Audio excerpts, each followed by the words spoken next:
No matter what you're painting and no matter how you're painting, I think the impulse is an abstract one.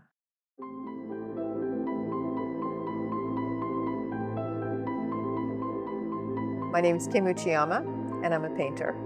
The subject matter is this liminal idea of how inside and outside areas can be achieved in one flat surface. I wanted to find another aspect of the architecture that I saw rather than one about the elements surrounding them and their situation. They were partial because they were ruins. They were not complete temples.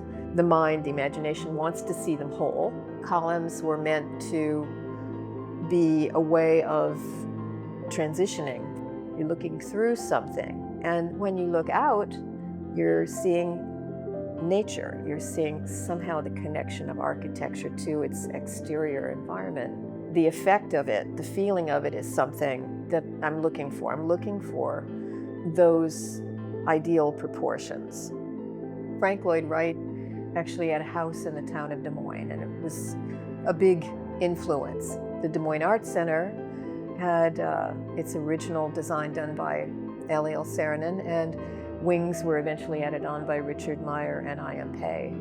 I was introduced early on at the Art Center to cave painting. That's right, it's a very emotional experience. I found, like, in particular, the cave of Fontegame, you're literally just feet away from these paintings, and you realize that what separates you from the person who painted them is a great deal of time.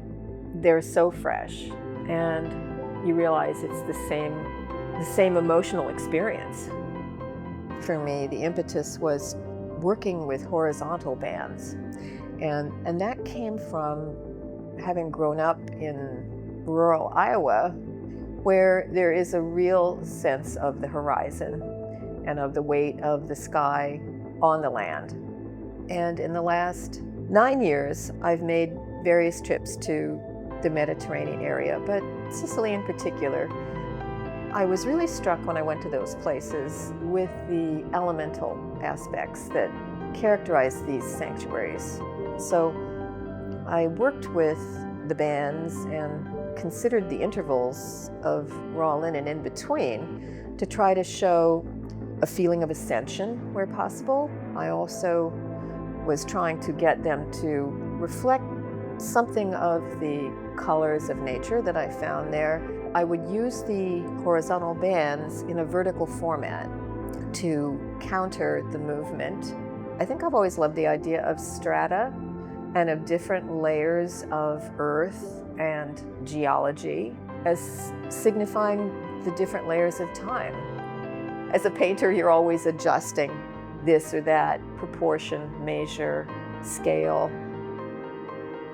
It has to be simultaneous. In other words, color can't be color without containing its own light. Light can't be light without having its basis in color. So when I think about abstract painting, I think about it as a condition that must combine color, light, and form as a whole. It can be separated. And I think that's the struggle of working on a painting, to bring it to that kind of harmony, that kind of a musical, if you will. People have described it as minimal, but I think minimalism is an odd term, to be quite honest, because I don't think that the content is minimal in them. Some paintings may have only 3 or 4 colors. The references, I always want to be more expansive and larger than that. So I think it's for me a difficult term.